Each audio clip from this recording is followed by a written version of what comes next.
Innal hamdalillah nahmaduhu wa nasta'inuhu wa nastaghfiruh wa na'udzu billahi min shururi anfusina wa min sayyiati a'malina. May yahdihillahu fala mudilla lahu wa may yudlilhu fala hadiya lahu. Asyhadu an la ilaha illallah wahdahu la syarika lahu wa asyhadu anna sayyidana wa nabiyyana Muhammadan abduhu wa rasuluh. Allahumma salli wa sallim ala sayyidina Muhammadin wa ala alihi wa sahbihi ajma'in, amma ba'du.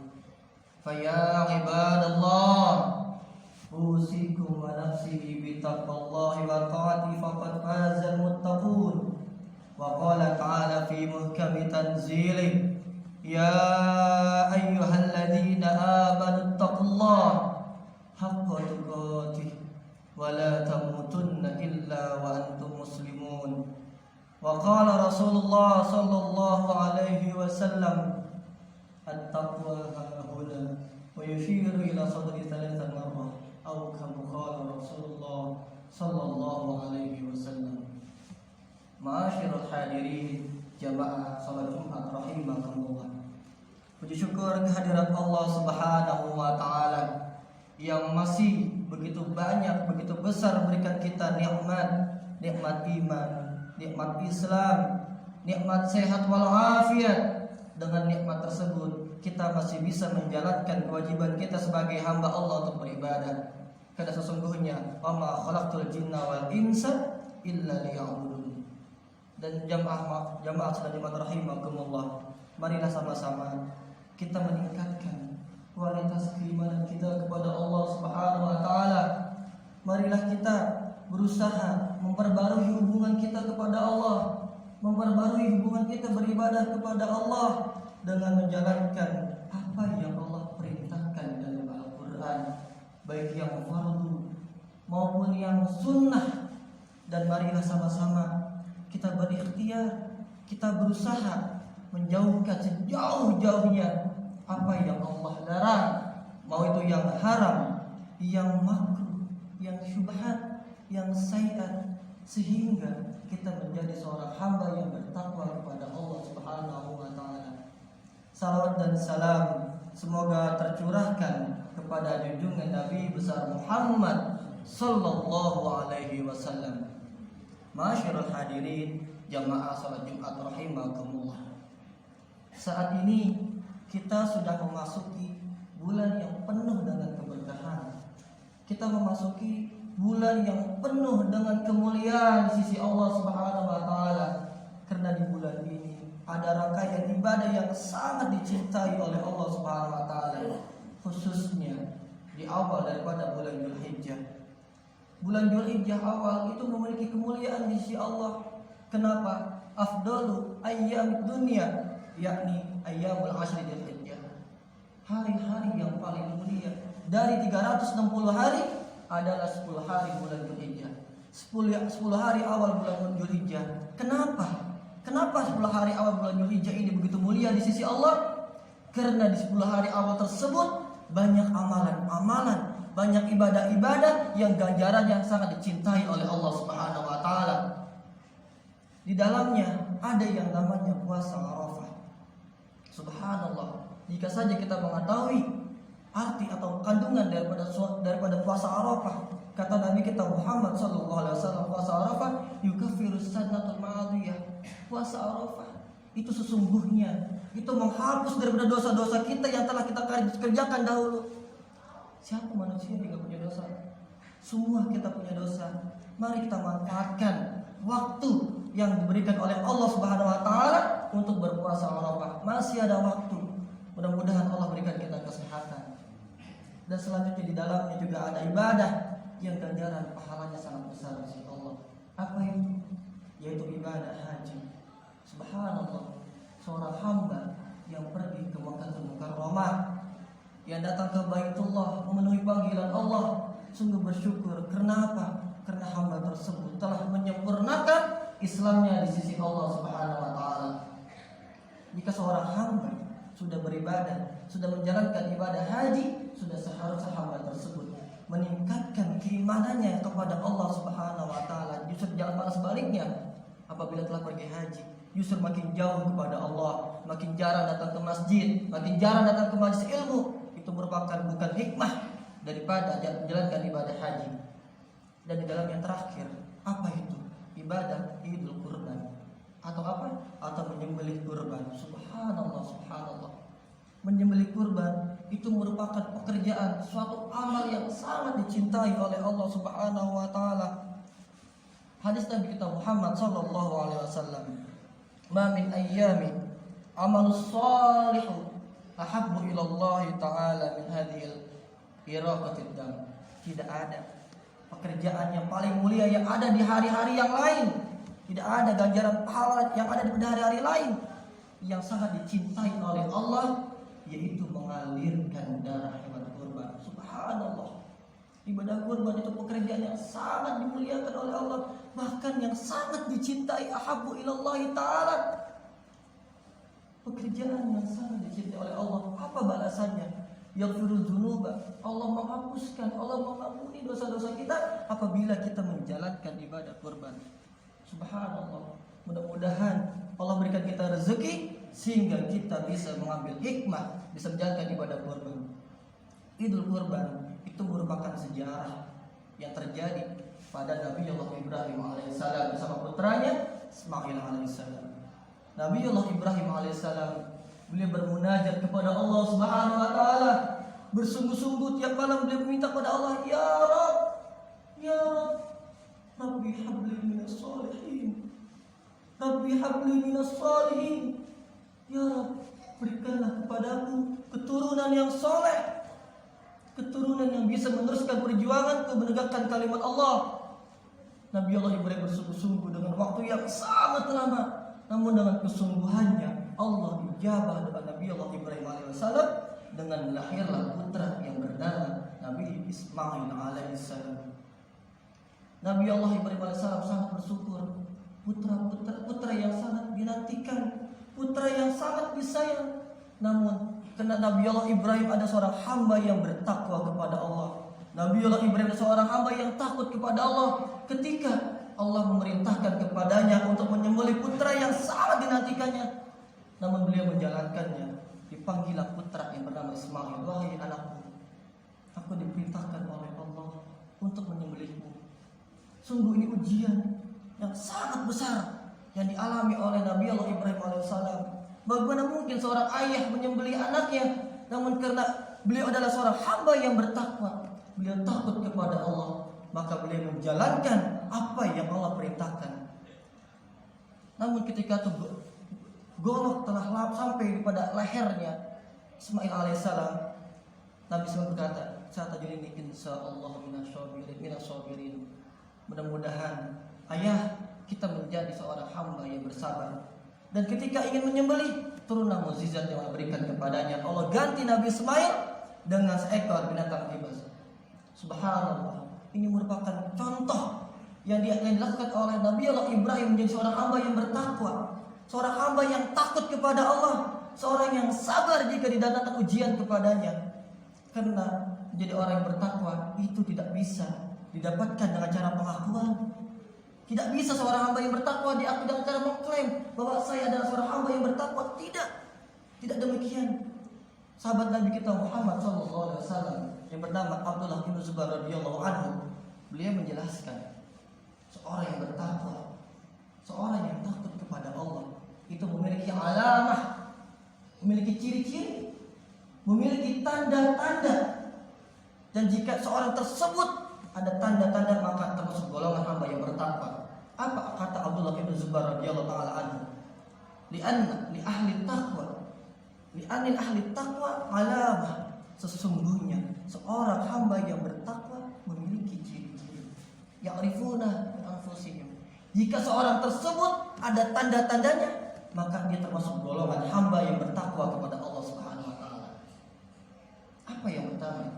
Ciri-ciri orang yang bertakwa yang dijelaskan oleh Abdullah bin Zubair radhiyallahu taala anhu, yang sabri 'alal bala'i warridha'il qada'i. hamba Allah yang sabar, yang ikhlas jika didatangkan ujian kepadanya, dan bahkan meridhoil qada'i, dan beliau taat dan beliau ridho atas ujian yang Allah berikan kepadanya. Subhanallah, ini yang dicontohkan Nabi Allah Ibrahim. Beliau sabar, beliau ikhlas menjalankan perintah Allah. Namun apakah kita demikian? Apabila Allah datangkan ujian kepada kita, apakah kita sabar? Atau apakah kita mengeluh? Atau bahkan kita menyalahkan Allah atas ujian yang didatangkan kepada kita? Ini ada contoh langsung yang dipraktekkan oleh Nabi Allah Ibrahim. Apabila sabar, harus banyak-banyak ikhlas dan ridho atas ujian yang Allah berikan kepadanya. Apa yang kedua? Wasyukrin ni'mati. Ini yang sering lalai, yang sering kita lupa sebagai hamba Allah. Apa itu? Bersyukur atas nikmat yang Allah berikan kepada kita. Begitu banyak nikmat yang Allah berikan kepada kita hingga saat ini. Kita bisa duduk di majlis, kita bisa duduk hadir di masjid menjalankan ibadah Allah, itu karena nikmat yang Allah berikan kepada kita. Coba seandainya kita sakit, apakah kita bisa ibadah? Apakah kita bisa sholat? Ini merupakan nikmat yang Allah berikan kepada kita. Maka sudah selayaknya kita harus bersyukur atas nikmat tersebut. Sekecil apapun nikmat, janganlah kita kufur kepada Allah. Karena kata Allah, la in syakartum lanazidannakum wa la in kafartum inna adzabi lasyadid. Kata Allah, seorang hamba Allah yang bersyukur atas nikmat yang Allah berikan kepadanya, dia menggunakan nikmat tersebut semata-mata untuk beribadah kepada Allah. Dan jika dia diberikan rezeki, harta yang luas kepada Allah, digunakan untuk bersedekah kepada Allah. Maka Allah akan tambahkan nikmat-nikmat tersebut. Akan tetapi, walakin kafartum, ini yang sering kita lakukan. Apabila kita kufur, jauh, bahkan kita salah menggunakan harta yang Allah berikan kepada kita, inna lillahi wa inna ilaihi raji'un. Allah akan memberikan azab yang pedih kepada kita. Marilah kita menggunakan harta kita sebaik-baiknya. Menggunakan harta, menggunakan jiwa kita, nafas kita yang telah Allah berikan kepada kita untuk semata-mata beribadah kepada Allah Subhanahu wa taala. Dan jika seorang hamba sudah bersyukur kepada Allah, maka hamba tersebut termasuk golongan hamba-hamba yang bertakwa. Apa yang ketiga yang dijelaskan oleh Abdullah bin Zubair radhiyallahu anhu? Wadulli bi hukmil Quran. Kita adalah seorang muslim, pengikut daripada baginda Nabi besar Muhammad SAW. Kita punya kitab suci yang bernama Al-Quran. Marilah kita yakini apa yang ada di dalam Al-Quran. Janganlah kita ragu atas hukum-hukum yang ada di dalam Al-Quran. Karena Al-Quran hudan lin nasi wa bainatin minal huda wal furqan. Karena sesungguhnya Al-Quran merupakan petunjuk bagi seluruh umat manusia daripada yang hak dan yang batil. Marilah kita taat, kita patuh daripada yang ada di dalam Al-Quran. Janganlah kita ragu. Janganlah kita ragu terhadap Al-Quran. Karena Al-Quran itu merupakan pedoman bagi kita, umat manusia. Bahkan lebih umum, seluruh umat manusia, tidak hanya umat Islam. Semoga kita bisa mengamalkan, kita taat dan kita patuh atas apa yang ada hukum-hukum di dalam Al-Quran. Apabila kita sudah rajin membaca Al-Quran, sudah taat kepada Al-Quran, sudah patuh kepada Allah, maka kita akan termasuk golongan hamba-hamba yang bertakwa kepada Allah Subhanahu wa taala. Ma'asyiral hadirin dan jemaah rahimakumullah. Marilah kita bermuhasabah. Kita merenung daripada hikmah peristiwa yang dicontohkan Nabi Allah Ibrahim alaihissalam. Apakah kita sudah termasuk golongan hamba yang bertakwa? Apakah kita sudah termasuk seorang hamba yang takut kepada Allah?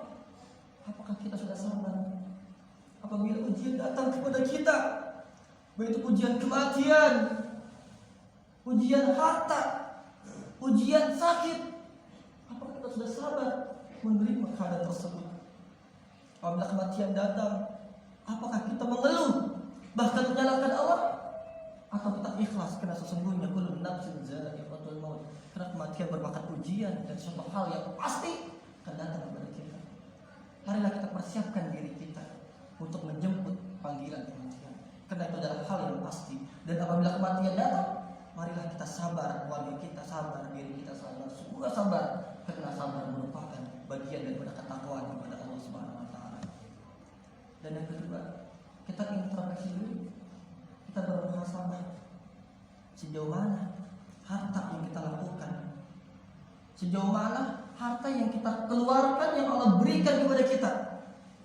Apakah digunakan untuk berfoya-foya, untuk jalan-jalan ke luar negeri, atau kita gunakan fi sabilillah, digunakan untuk semata-mata di jalan Allah. Ini adalah momentum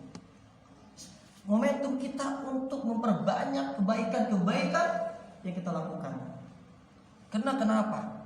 Ma'amila ibnu Adam, tidak ada pekerjaan yang paling mulia bagi anak Adam.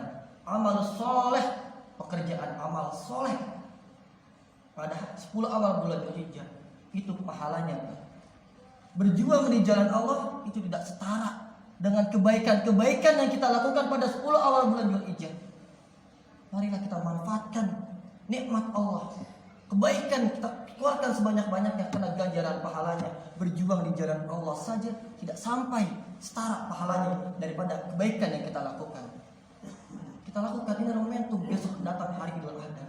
Marilah kita keluarkan, berkurban apabila kita diberikan harta oleh Allah. Jangan kita berpikir saya sudah kurban. Tidak, setiap tahun berkurban artinya apa? Semakin banyak rezeki yang Allah keluar berikan kepada kita, maka kita dianjurkan untuk melaksanakan ibadah kurban. Karena apa? Jika kita sanggup, harta kita banyak, badan kita sehat, kita tidak menjalankan ibadah kurban. Harta dalam hadis, dalam fikih, harta yang kita miliki itu hukumnya menjadi makruh di sisi Allah Subhanahu wa taala. Auzubillah. Maka cara bersyukur adalah mengeluarkan harta kita di jalan Allah. Kita keluarkan untuk semata-mata beribadah kepada Allah. Dan yang terakhir, marilah kita memperbanyak ibadah membaca Al-Quran. Janganlah kita jauh dari Al-Quran. Jangan kita menyampingkan nilai-nilai Al-Quran dalam kehidupan kita. Jangan terlalu sibuk dengan urusan dunia sampai kita lupa membaca Al-Quran. Alhamdulillah. Mari kita bermuhasabah, merenung. Marilah kita kembali kepada Al-Quran. Supaya apa? Supaya hidup kita lebih terarah. Masyaallah hadirin rahimahullah. Dari itulah 3 contoh yang dijelaskan Abdullah bin Zubair radhiyallahu taala. Mudah-mudahan kita bisa termasuk, bisa mengambil hikmah daripada peristiwa Nabi Allah Ibrahim alaihissalam, dan kita menjadi seorang hamba-hamba yang bertakwa kepada Allah Subhanahu wa taala. A'udzubillahi minasyaitonir rajim. Bismillahirrahmanirrahim. Wal 'ashr innal insana lafi khusr illa alladziina aamanu wa 'amilus shalihati wa tawassaw bil haqq wa tawassaw bis sabr. Barakallahu wa lakum fil Qur'anil azim wa nafa'ani wa iyyakum bima fihi minal ayati wa dzikril hakim. Wa taqabbal minkum wa antum tilawatahu innahu huwas samiul alim.